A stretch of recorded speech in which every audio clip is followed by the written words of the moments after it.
Okay, so chapter 16, very last chapter. I did throw a little bit of chapter 15 in there, and it's just the first 2 slides. I just feel like org culture or org structure affects its culture, and so we don't need to spend an entire chapter on structure. So organizational culture, a lot like international culture, like we've talked about, is this idea that there's a shared knowledge within the members of an organization regarding the rules, the norms, and the values that shape the attitudes and the behaviors of its members. Right? Because what we might do in one organization, our attitudes towards certain things, right? If we think about ethics, how we feel about certain things, and then how we actually behave is all affected by org culture. So how does structure affect that? So here, I took this from the book. They're 2 very different organization structures. This one's very hierarchical. There's a hierarchy, right? You have your frontline employees, and then maybe the next level would be like managers, and then district managers, and then the VP, and then at the very top is the president or the CEO. Right? So there's this chain of command, and everybody knows that they're in a certain place. They've got people above them and below them. And this one's very flat. I'm sure you guys have heard of that term, right? A very flat organization.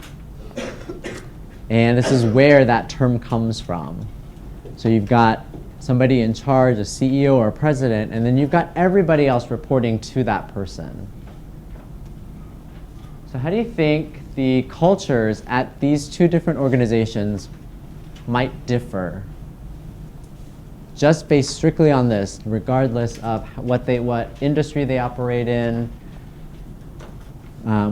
whether they sell a service or a product.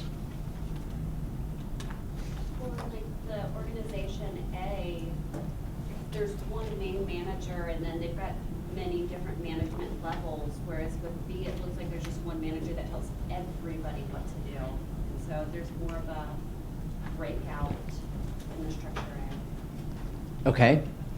So there's more delegation. So a lot more communication goes on, I think.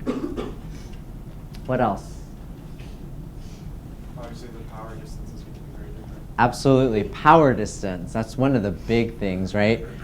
Because if we work in an organization like this, I'm almost positive GE is very much like Organization A. Those of you that have done co-ops or have jobs there, right? You never go from here to here or here all the way up. You always go to your immediate supervisor.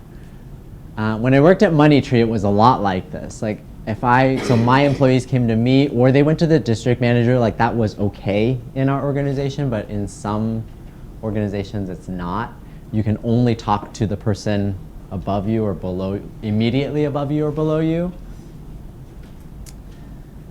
Where when I worked at Room and Board, it was a lot more like this. We had a store manager, and all of us were sort of equal. We all had equal power. There was equal communication. Any other thoughts on how culture might differ just based on structure?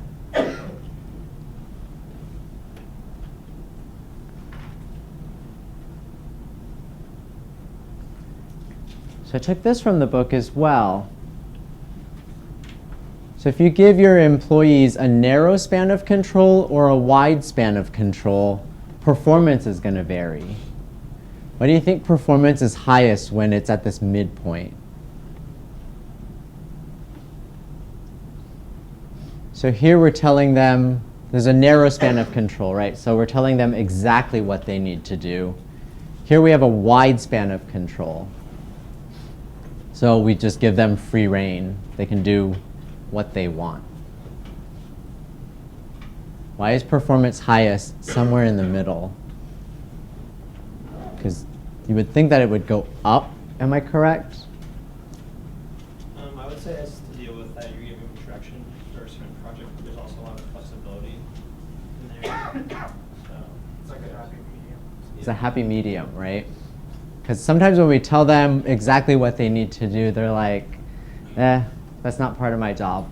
I'm not going to, performance goes down, right? They don't engage in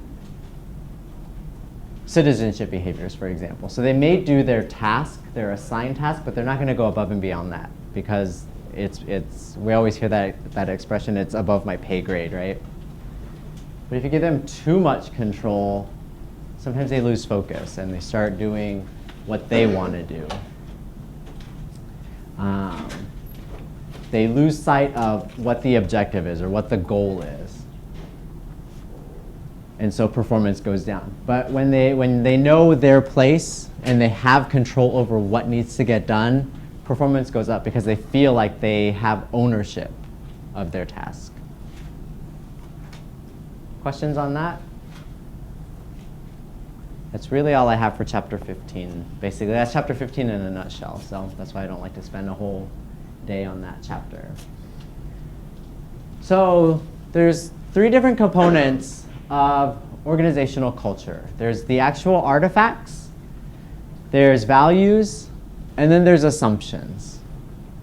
So the easiest to talk about is artifacts. The most difficult are the assumptions. So we'll start with artifacts. So artifacts are the things that you can touch, things hopefully you can't taste them, hear, see. Hopefully you can't smell them either, but maybe you can. But these are things that we can talk about because they're easily sensed. Right? How many of you guys have seen A Christmas Story? I watch it every Christmas. And the dad won an award from the company, right? And it was that leg lamp.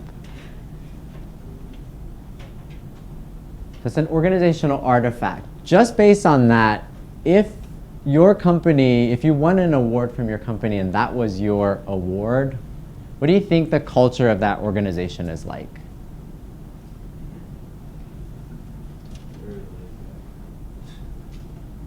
Very laid back. Why?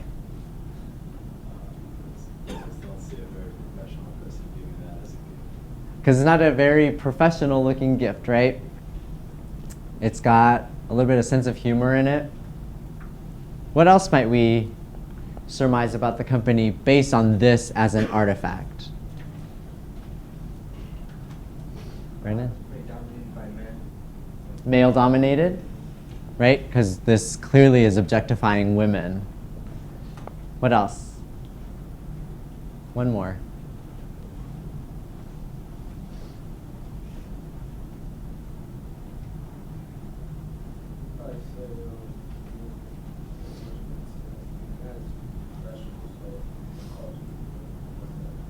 Laid back. Just the fact that they would spend money on an award, I think, says about the culture that they value hard work. Am I right? As opposed to if they just didn't give any recognition whatsoever. The other picture I put up here are these 2 chefs. Well, I don't know if they're chefs, but they're wearing chef's clothing. Those are artifacts too. They're certainly their uniforms. What do you think chefs? Well, we know chefs wear hats because of sanitation, right? So that the hair doesn't fall into the food. Why do you think they wear white? Gives the appearance of cleanliness. And if they get food on it, everybody's going to notice that they want that pristine white. Right, absolutely. They want, so you can see if there's stains, right? You can see if it's dirty, and you would probably assume that the kitchen then or the restaurant is dirty if the chef's all covered in filth.